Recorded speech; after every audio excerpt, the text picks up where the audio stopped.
Bismillahirrahmanirrahim. Assalamualaikum warahmatullahi wabarakatuh. Innal hamdalillah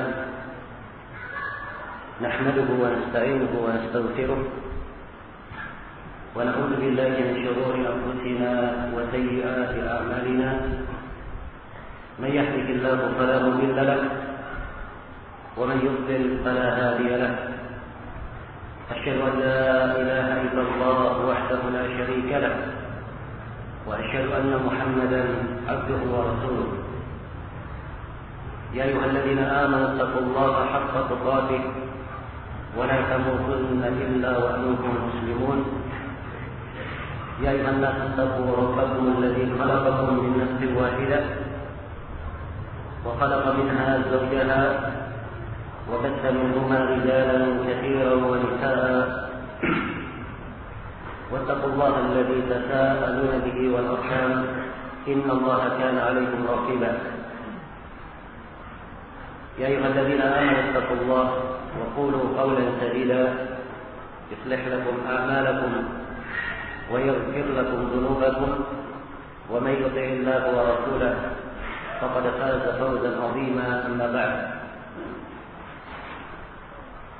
فإن أصدق الحديث كتاب الله وخير الهدي هدي محمد صلى الله عليه وعلى آله وسلم وشر الأمور محدثاتها فإن كل محدثة بدعة وكل بدعة ضلالة وكل ضلالة في النار.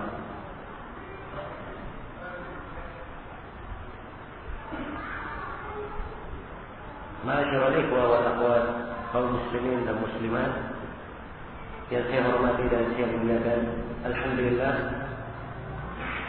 puji dan syukur pada Allah Subhanahu wa taala atas segala limpahan nikmat dan curahan rahmat-Nya untuk kita semua.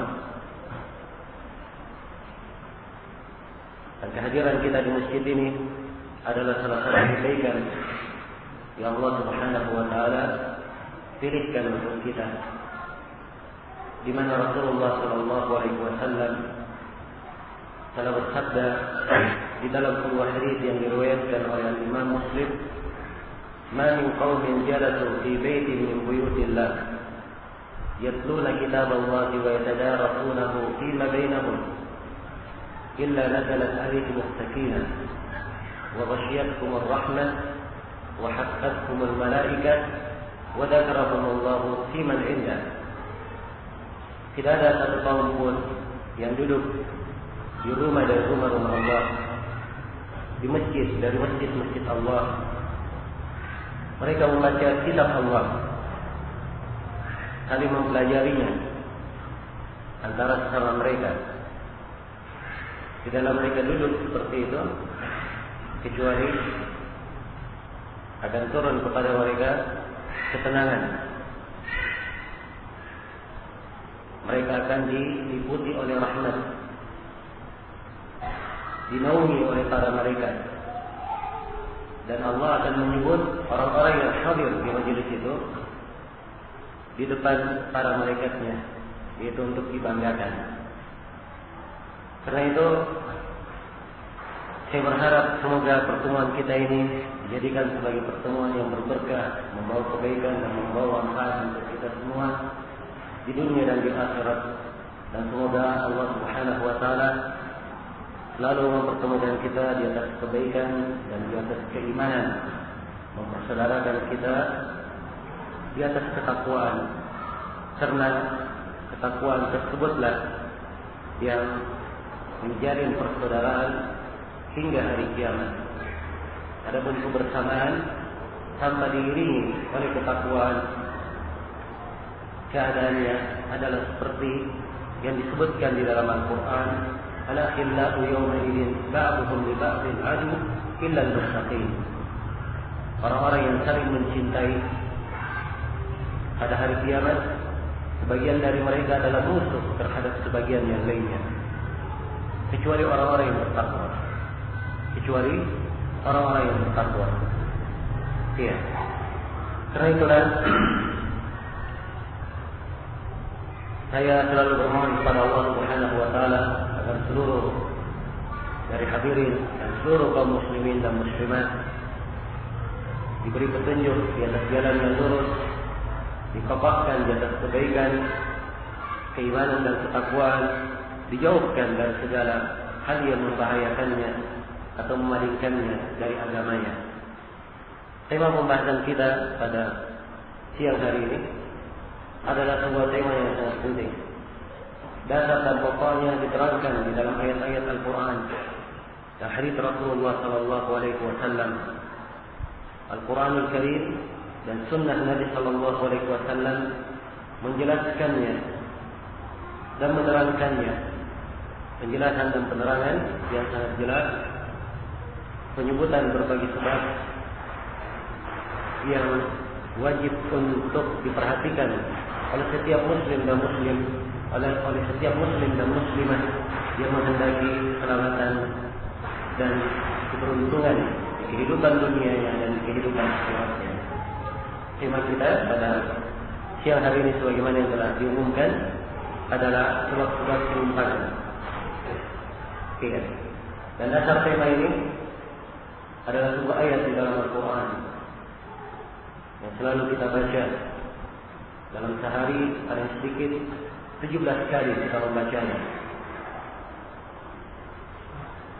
17 kali kita membacanya, dan dia adalah bagian yang kedua di surah Al-Fatihah.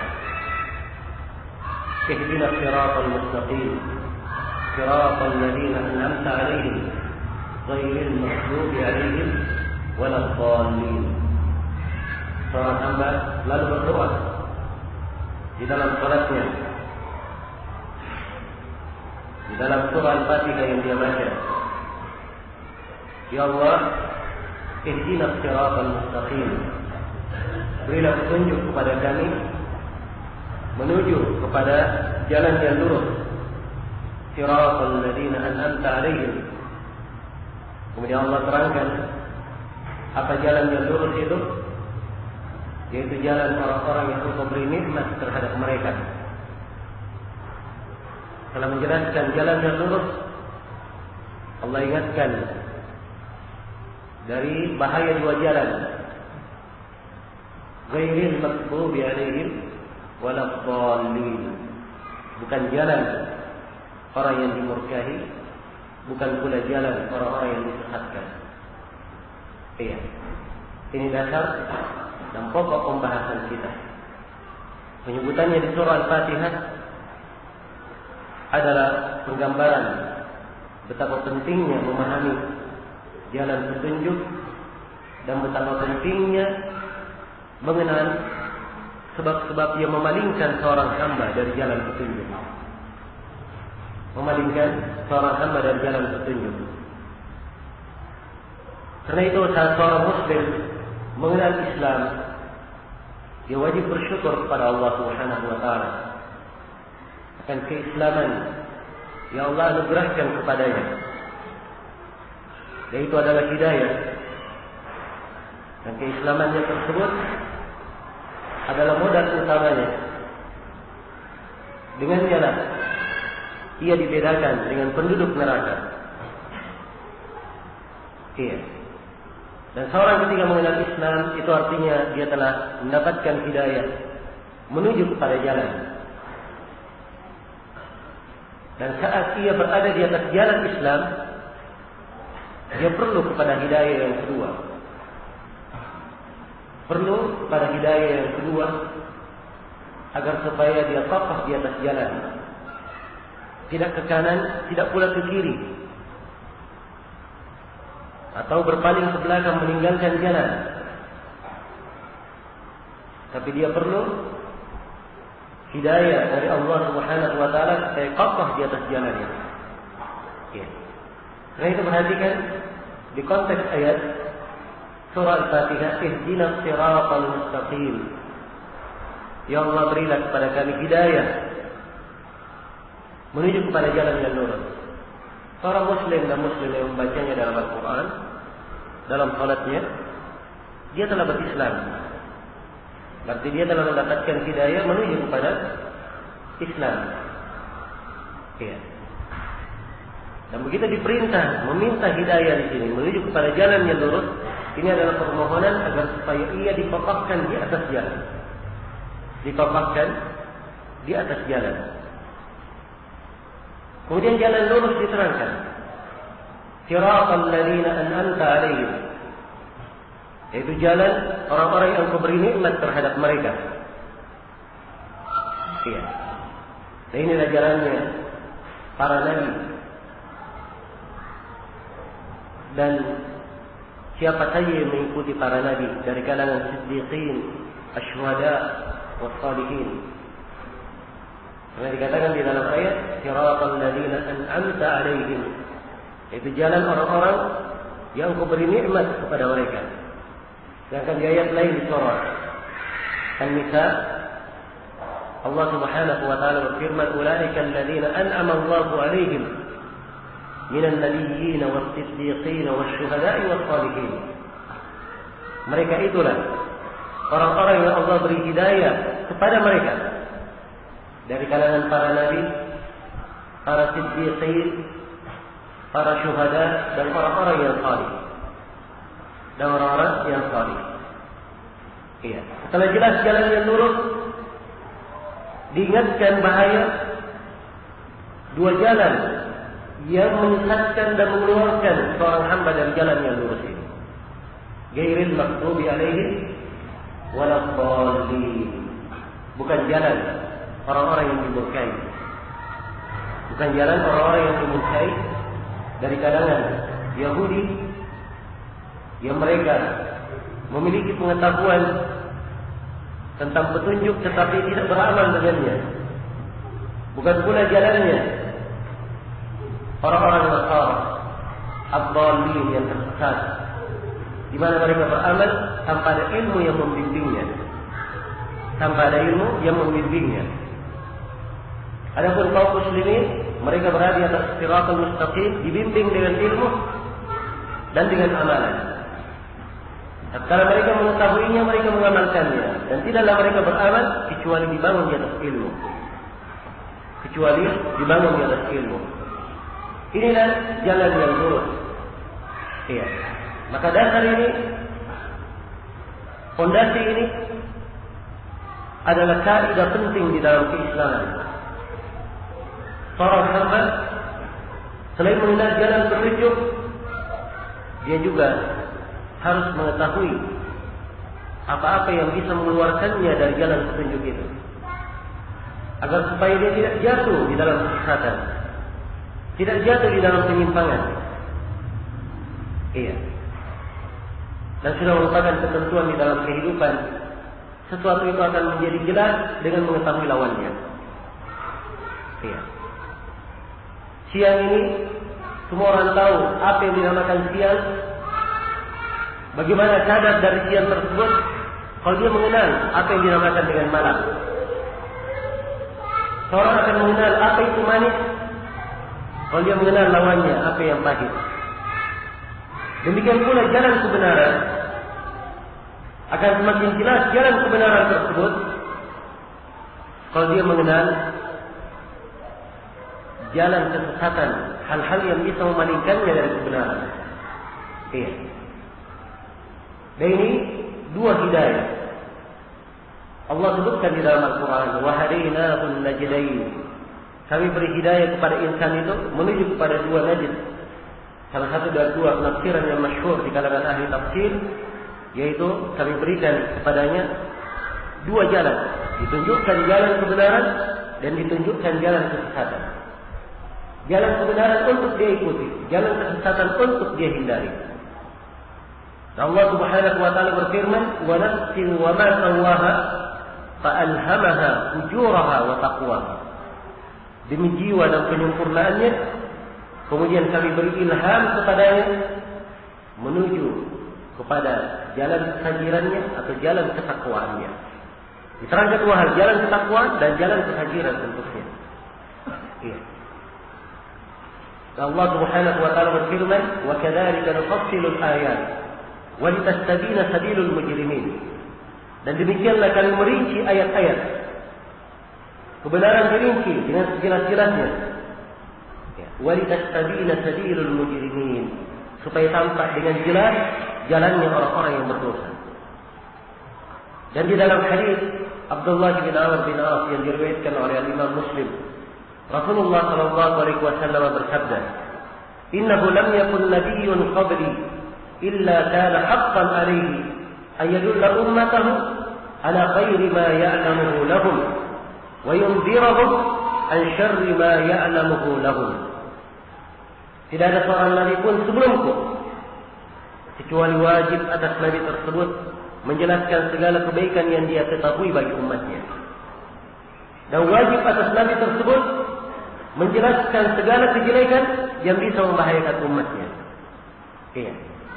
Karena itulah kewajiban seorang penasihat, seorang dai di jalan Allah, seorang yang menghendaki kebaikan untuk umat, dia menerangkan dua jalan kepada umat. Dia terangkan kebenaran dengan terperinci, dan dia jelaskan pula hal-hal yang bisa memalingkannya dari kebenaran, agar seorang hamba tidak jatuh di dalamnya. Tidak jatuh di dalamnya. Ibarat orang yang berjalan. Ibarat orang yang berjalan. Iya. Dan di jalan tersebut ada rangkap lubang-lubang yang bisa membuatnya terjatuh. Iya.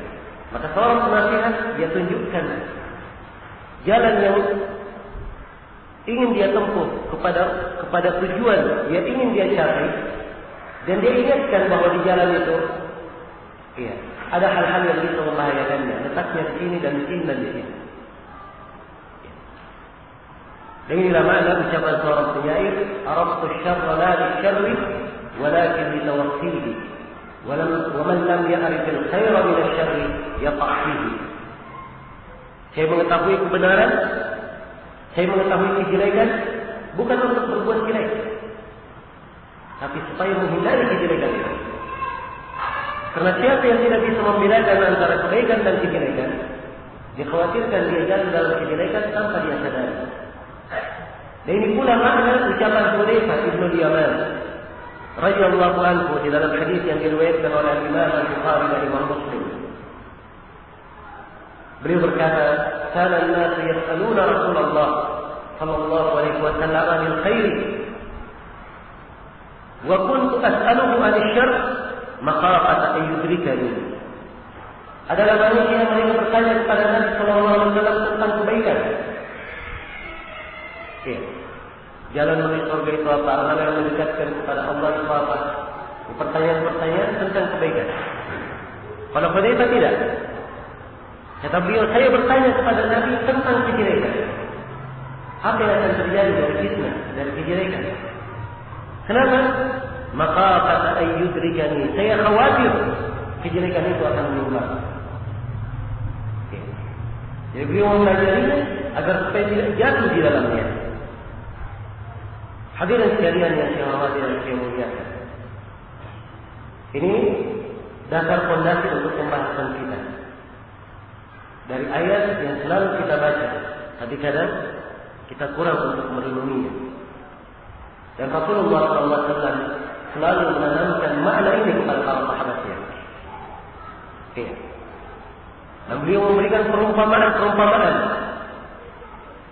agar supaya seorang itu paham dengan sebenar-benarnya dan mengetahui apa kewajibannya di dalam beragama dan di dalam menjaga agamanya. Saya akan sebutkan di sini dua hadis di mana Nabi Sallallahu Alaihi Wasallam menyebutkan dua perumpamaan. Hadis yang pertama adalah hadis yang diriwayatkan oleh Al-Imam Ahmad, At-Tirmidzi, An-Nasai dan selainnya dari An-Nawas ibn Sam'an radhiyallahu anhu. Rasulullah sallallahu alaihi wasallam bersabda, "Daraballahu mathalan siratan mustaqima." Allah membuat perumpamaan tentang jalan yang lurus itu, abwabun mufattahah. Jadi diperumpamakan ada jalan yang lurus Di sebelah kanan dan kiri jalan ini ada 2 tembok, 2 pagar. Di sebelah kiri dan kanannya. Jadi jalan yang lurus ini ternyata dipagari. Ya. Fihima abwabun mufattahah. Tetapi pada pagar itu ada pintu-pintu yang terbuka. Ada pintu-pintu yang terbuka. Wa alal abwabi suturun murkhah. Dan di atas pintu-pintu ini, pintu-pintu yang terbuka tersebut, ada tirai-tirai yang menutupinya. Ya, tidak tertutup pintu itu dengan sebuah pintu yang tidak bisa dibuka atau memiliki kunci. Kapan ingin dibuka harus memiliki kuncinya. Tapi pintunya terbuka, hanya ditutupi tirai saja. Ya, hanya ditutupi tirai saja. Kemudian Nabi bersabda, wa ala babis sirati da'in. Dan di atas ujung jalan ada seorang penyeru yang menyeru, ayyuhan nas udkhulus sirata jami'an wa la ta'awwaju. Dalam sebuah riwayat la tata'awwaju. Ya. Wahai sekalian manusia, masuklah kalian ke jalan ini. Masuklah kalian seluruhnya ke jalan ini. Dan jangan kalian bengkok-bengkok. Ya. Berjalanlah dengan lurus. Berjalan dengan lurus. Jangan keluar ke kanan maupun ke kiri. Ya. Wa min jawfil bab wa min jawfis sirat. Ya. Dan di pertengahan jalan ini ada lagi dai yang menyeru.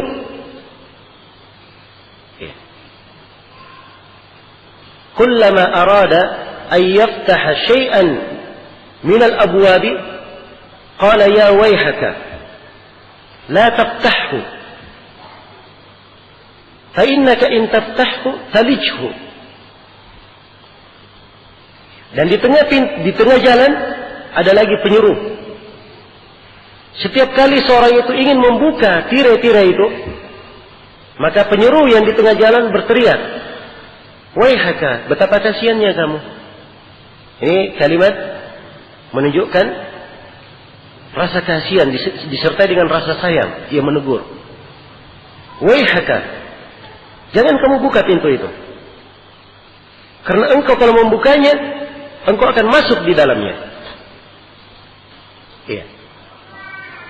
Jadi ini perumpamaan dari Nabi Sallallahu Alaihi Wasallam. Beliau menggambarkan bagaimana jalan Islam itu. Setelah menjelaskan perumpamaan, Nabi terangkan as-sirat al-Islam. Jalan itu jalan yang lurus yang beliau perumpamakan itulah jalan Islam. Iya. As-suran, 2 pagar yang memagari jalan, itu adalah batasan-batasan Allah, hududullah. Karena kita di dalam Islam ini ada batasan-batasan. Iya. Ada perintah, ada larangan. Dan itulah batasan-batasan Allah. Dan yang dinamakan batasan Allah tidak boleh dilanggar, tidak boleh dilewati. Tilka hududullah. Wa man yata'adda hududallahi faqad zalama nafsah. Itulah batasan-batasan Allah. Siapa yang melampaui batasan Allah, maka sungguh dia telah menzalimi dirinya sendiri. Iya. Kemudian Nabi terangkan bahwa tirai-tirai yang menutupi pintu itu, ya, adalah atau pintu-pintu yang tirai-tirai yang menutupi pintu itu adalah maharimullah, hal-hal yang diharamkan oleh Allah. Ya. Penyeru yang berada di ujung jalan itu adalah kitabullah, kitab Allah. Ini penggambaran bahwa Al-Quran seluruhnya mengajak manusia masuk ke dalam jalan Islam. Ya. Masuk ke dalam jalan Islam, lurus berjalan, tidak ke kanan, tidak pula ke kiri. Adapun penyeru yang berada di tengah jalan, kata Nabi, huwa wa'idullahi fi ala kulli qalbi muslim. Dia adalah penasihat Allah di hati setiap muslim. Iya. Ini perumpamaan yang sangat indah dari Nabi kita Nabi Muhammad sallallahu alaihi wasallam. Bagaimana keberadaan seorang hamba itu di dalam menempuh jalan Islam. Iya. Jadi Islam diperumpamakan sebuah jalan. Jalan yang lurus. Iya. Jalan yang lurus. As-sirat al-mustaqim. Dan sirat itu jalan yang lurus, datar, tidak berlubang, tidak pula. Iya. Ada gundukan di atasnya. Mustaqim, dia lurus, tidak ada bengkoknya. Tidak ada bengkoknya. Ini makna as-sirat al-mustaqim. Kemudian perumpamaan yang kedua, di dalam sebuah hadits yang diriwayatkan oleh Imam Ahmad dan Ashabus Sunan, Rasulullah sallallahu alaihi wasallam dari sahabat Abdullah bin Mas'ud radhiyallahu taala anhu, kata Ibnu Mas'ud, khatta lana Rasulullah sallallahu alaihi wasallam khattan. Rasulullah sallallahu alaihi wasallam pernah menggaris untuk kami sebuah garis yang lurus. Kemudian beliau berkata, hada sabilullah. Beliau berkata, ini adalah jalan Allah. Thumma khatta an yaminihi wa an yasarihi khututan. Kemudian Nabi sallallahu alaihi wasallam menggaris di sebelah kanan dan kiri garis lurus itu, garis-garis yang sangat banyak. Kemudian beliau berkata, hadhihi subul ma min sabilin minhu illa wa alaihi syaitan yad'u ilaihi. Tidak ada satu jalan pun, ya, ketika beliau menggaris di sebelah kanan dan kirinya garis-garis yang banyak, beliau berkata, inilah jalan-jalan. Tidak ada satu jalan pun dari jalan yang menyimpang di kanan dan kiri ini, kecuali ada syaitan yang menyuruh di situ. Ada syaitan yang menyuruh. Iya. Kemudian beliau membaca firman Allah Subhanahu wa taala, "Wa anna hadha sirati mustaqiman fattabi'uhu wa la tattabi'us subula fatafarraqa bikum an sabili." Sesungguhnya inilah jalanku yang lurus. Ikutilah jalan tersebut dan jangan kalian mengikuti jalan-jalan yang lain. Sangat sedikit di antara kalian yang mengingat. Jangan kalian mengikuti jalan-jalan lain. Sangat sedikit di antara kalian yang mengingat. Iya. Perhatikan perumpamaan ini. Nabi sallallahu alaihi wasallam telah menjelaskan bahwa jalan Allah itu adalah jalan yang lurus. Karena itulah sifat dan ciri dari agama kita, agama Islam. Alhamdulillah tuntunannya jelas. Iya. Sangat terang.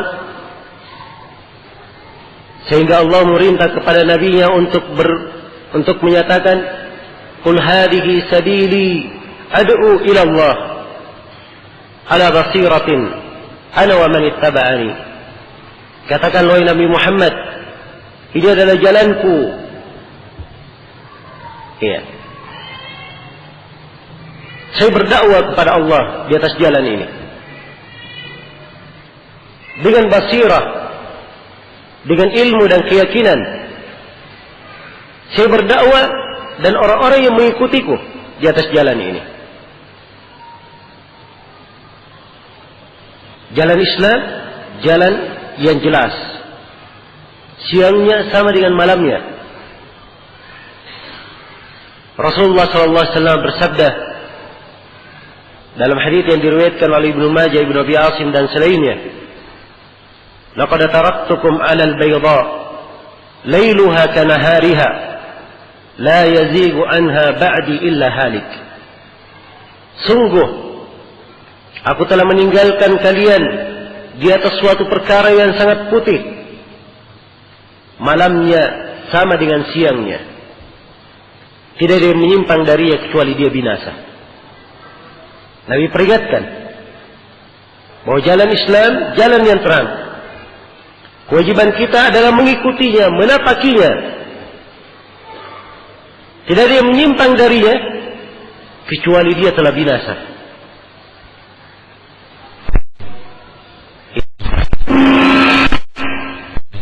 Tidak ada yang menyimpang darinya kecuali dia telah binasa.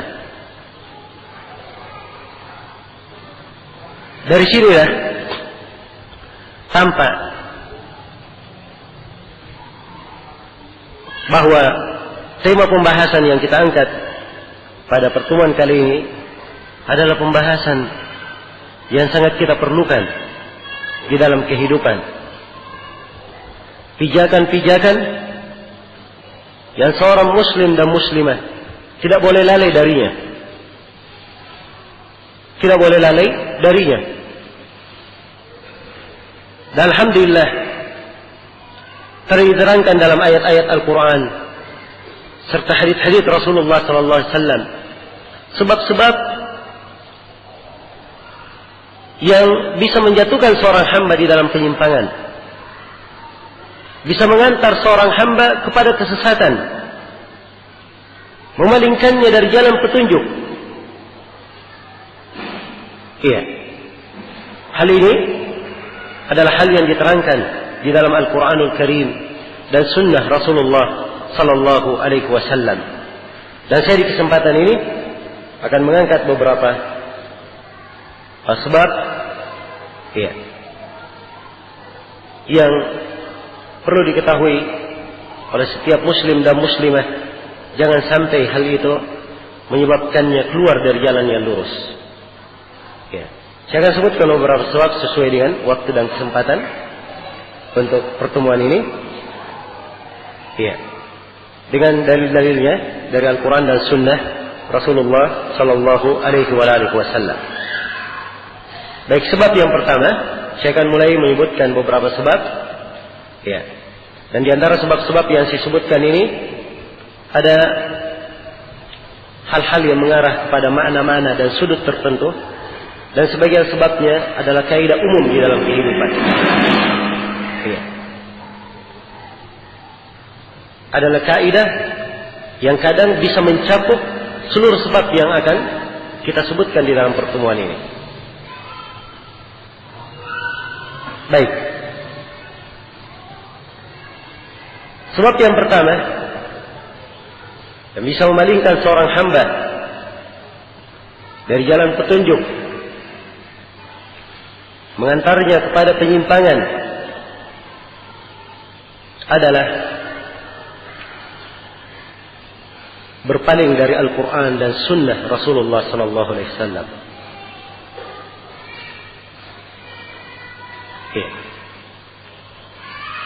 Seorang muslim dan muslimah dituntut untuk berpegang terhadap Al-Quran dan Sunnah Rasulullah Sallallahu Alaihi Wasallam. Karena inilah dasar agama, pijakan di dalam agama, pijakan di dalam agama. Allah Subhanahu wa taala berfirman, wa'tasimu bihablillahi jami'an wa la tafarraqu. Berpegang teguhlah kalian semua dengan tali Allah dan jangan kalian bercerai-berai. Dan Allah Subhanahu wa taala berfirman, ittabi'u ma unzila ilaikum min rabbikum wa la tattabi'u min dunihi awliya qalilan ma tadhakkarun. Ikutilah apa yang diturunkan kepada kalian dari sisi Rabb kalian, dan jangan kalian mengikuti selain daripada itu. dari wali-wali, orang-orang yang kalian berikan loyalitas kecintaan kepadanya. Iya. Sangat sedikit di antara kalian yang mengingat. Perhatikan, diingatkan untuk mengikuti jalan Al-Quran dan Hadis, jalan Rasulullah, sekaligus diingatkan bahaya yang mengancam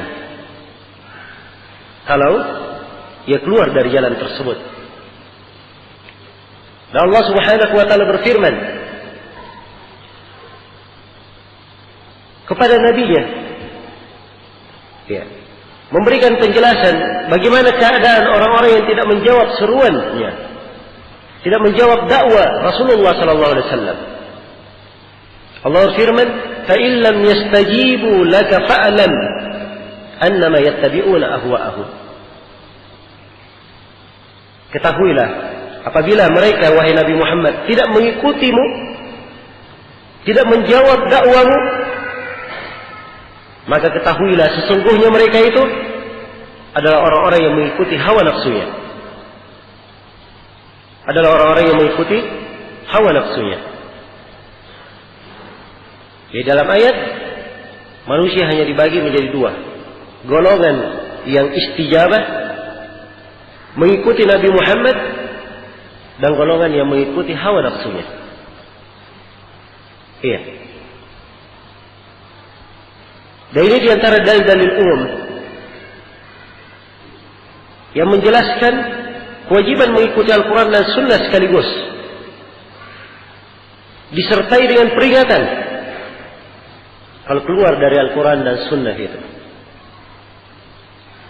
Dan di dalam Al-Quran dan Hadis ada dalil-dalil lain yang menjelaskan kewajiban mengikuti Al-Quran saja, kewajiban mengikuti Rasulullah SAW, Sunnah Nabi SAW, dan juga diterangkan ancaman-ancaman bagi siapa yang keluar darinya. Iya. Dan ini tentunya panjang untuk kita uraikan. Iya. Dalil-dalil di dalam hal ini. Namun yang ingin diingatkan di sini, bahwa seorang muslim dan muslimah, tatkala ia berpegang dengan tuntunan Al-Quranul Karim, dan ia berpegang dengan hadits Rasulullah sallallahu alaihi wasallam, pasti dia akan dijamin di atas petunjuk, dijaga dari segala pintu penyimpangan. Iya. Kapan seorang keluar dari Al-Quran, maka mereka ini akan diikuti di belakangnya berbagai kesedihan, berbagai musibah dan petaka.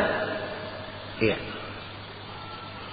Wala takunu kalladzina nasullaha fa ansahum anfusahum ulaika humul fasiqun. Janganlah kalian seperti orang-orang yang lupa kepada Allah. Akibatnya Allah membuat mereka lupa terhadap diri mereka sendiri. Ya. Sehingga dia lupa apa yang maslahat bagi dirinya. Karena dia berpaling dari Al-Quran. Ya. Dan ini ayat ya di surah Al-Hasyr. Ya. Kemudian dibedakan antara penduduk neraka dan penduduk surga. Setelah itu Allah jelaskan tentang Al-Quran. Lau anna hadal Quran, ya, lau anzalna la yastawi ashabul nar wa ashabul jannati humul faizun. Ya, lau anzalna hadal Quran ala jabalin la ra'aitahu khashi'an mutasaddian min khasyatillah. Ya. Andai kata kami turunkan Al-Quran itu kepada gunung, engkau akan melihat gunung itu hancur berkeping-keping karena takut kepada Allah. Perhatikan keagungan dari Al-Quran ini. Ya. Siapa yang berpaling darinya, inilah yang menyebabkan ahlul kitab dibekukan hatinya oleh Allah Subhanahu wa taala. Allah mengingatkan kepada kaum mukminin, alam ya'ni lil ladzina amanu an takhsha'a qulubuhum li dzikrillah wa ma nazala minal haqq ولا يكونوا كالذين أوتوا الكتاب من قبل فطال عليهم الأمد فقست قلوبهم وكثير منهم فاسقون. Harusnya telah dekat, ya, sudah tiba masanya bagi orang-orang yang beriman agar supaya hati-hati mereka itu menjadi khusyuk kepada Allah dan kepada apa yang diturunkan oleh Allah. Kemudian diingatkan, janganlah mereka seperti ahlul kitab, berlalu waktu sedemikian jauh kemudian hati mereka menjadi keras. Mereka inilah orang-orang yang fasik, dan kebanyakan dari mereka adalah orang-orang yang fasik. Maka berpaling dari Al-Quran, ini adalah hal yang menyebabkan seorang hamba keluar dari jalan yang lurus. Dan Allah Subhanahu wa taala berfirman, "Wa man a'rada an dzikri fa inna lahu ma'ishatan dhanka wa nahsyuruhu yawmal qiyamati a'ma."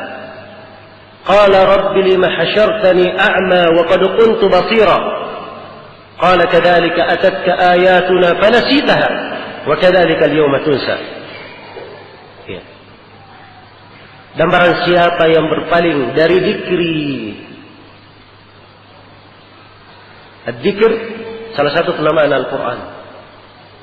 Walaupun kata dzikir penggunanya banyak dalam Al-Quran, iya.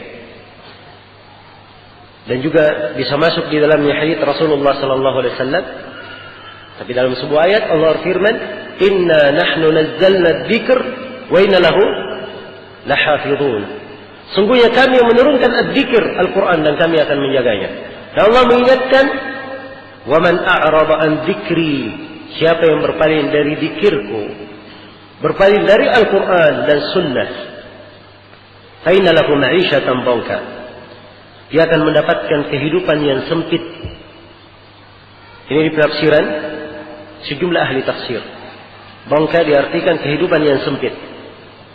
Dan sebagian ahli tafsir menafsirkan kehidupan ma'isyatan dhanka adalah kesempitan di alam kubur. Karena syah di dalam sejumlah riwayat bahwa seorang yang berdosa di kuburnya, ia disiksa dengan berbagai bentuk siksaan. Di antaranya kuburannya disempitkan sehingga menghimpitnya dan mencerai-beraikan tulang belulangnya. Siapa yang berpaling dari zikri, dia akan mendapatkan ma'isyatan dhanka, kehidupan yang sempit. Dia lebih menyedihkannya, wa nahsyuruhu yaumal qiyamati a'ma, dan kami akan membangkitkan ia pada hari kiamat dalam keadaan buta. Qala rabbi lima hasyartani a'ma wa qad kuntu basira. Ia berkata, wahai Rabbku, kenapa saya dibangkitkan dalam keadaan buta? Padahal dulunya saya melihat. Allah menjawabnya, kadzalika atatka ayatuna fanasitaha wa kadzalika al-yawma tunsa. Demikianlah telah datang kepada engkau ayat-ayat kami, kamu melupakannya. Perhatikan kalimat melupakan. Dan ini harus banyak kita pertanyakan pada diri kita. Iya. Banyak kita pertanyakan pada diri kita. Jangan sampai kita masuk di dalam golongan yang melupakan ayat-ayat Allah. Iya. Kamu melupakannya, maka pada hari ini kami pun melupakan engkau. Waliyadu billah. Dan Allah Subhanahu wa taala di ayat yang lain menyebutkan bahwa orang yang mengenal Al-Quran ini adalah golongan yang memiliki pandangan, bukan orang-orang yang dibutakan. Allah firman, "Afaman ya'lam annama unzila ilaika min rabbikal haqqu kaman huwa a'ma?" Apakah orang yang mengetahui bahwa apa yang diturunkan kepadamu oleh Nabi Muhammad adalah kebenaran? Apakah sama orang yang mengenal kebenaran ini dengan orang yang buta? Iya. Dikenal Al-Quran dan hadis, ini orang yang melihat.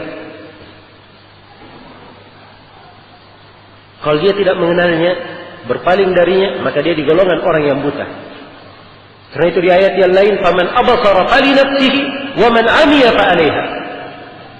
Siapa yang melihat itu untuk dirinya sendiri kebaikannya. Dan siapa yang buta, dia sendiri akan menanggungnya. Dan kalau dia buta di kehidupan dunia ini, dari tuntunan Al-Quran, di kehidupan akhirat, dia akan lebih buta lagi dan lebih tersesat. Allah berfirman, وَمَنْ كَانَ فِي هَذِهِ أَعْمَى فَهُوَ فِي الْآخِرَةِ أَعْمَى وَأَضَلُّ سَبِيلًا. Barang siapa yang di kehidupan dunia ini dia buta, maka di kehidupan akhirat dia lebih buta lagi dan lebih tersesat jalannya. Iya. Ini sebagian dari ayat-ayat yang menjelaskan pentingnya seorang hamba selalu berada di atas tuntunan Al-Quran. Jangan keluar darinya.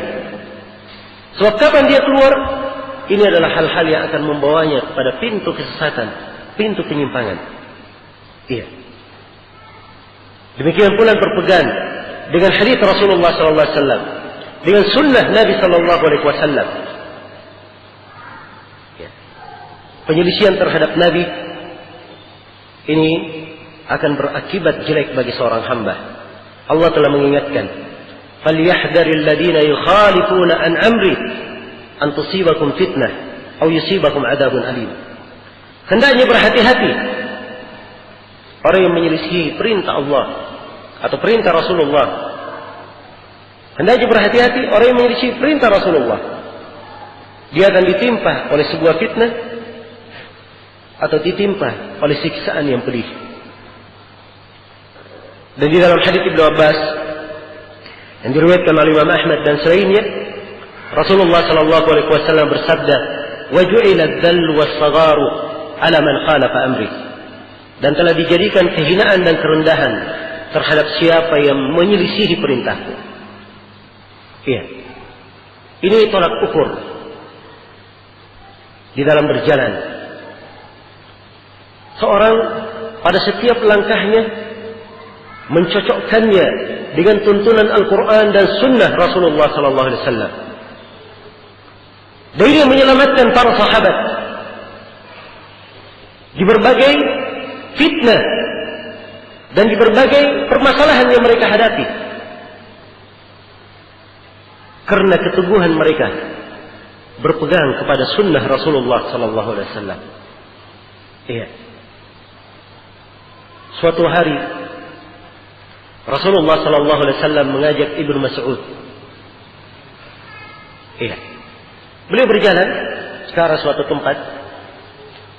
Kemudian Rasulullah menggaris sebuah garis. Seraya berpesan kepada Ibnu Mas'ud, apapun yang terjadi, jangan kamu lewati garis ini. Iya. Kemudian Nabi Sallallahu Alaihi Wasallam pun berlalu. Dan terdengar suara-suara yang membuat Ibnu Mas'ud khawatir terhadap keselamatan Rasulullah Sallallahu Alaihi Wasallam. Iya. Dan Ibnu Mas'ud melihat pemandangan-pemandangan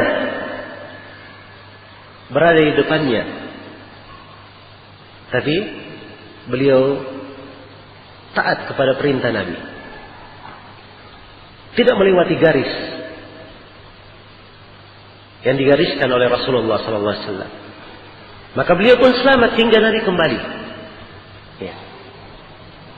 Perhatikan, di kondisi ketika terjadi permasalahan, ada pijakan seorang Muslim, tolak ukur. Ya. Bukan ketika terjadi permasalahan dia ikuti semangatnya, kemudian dia berbuat sesuatu tidak di atas tuntunan, tapi dia berpijak di atas Al-Quran dan Sunnah. Sebagaimana Ibnu Mas'ud, Nabi menggariskan sebuah garis, itulah Sunnah yang beliau tidak bergerak darinya. Abu Bakar As-Siddiq radhiyallahu ta'ala anhu, awal khilafah beliau dimaklumi terjadi keguncangan.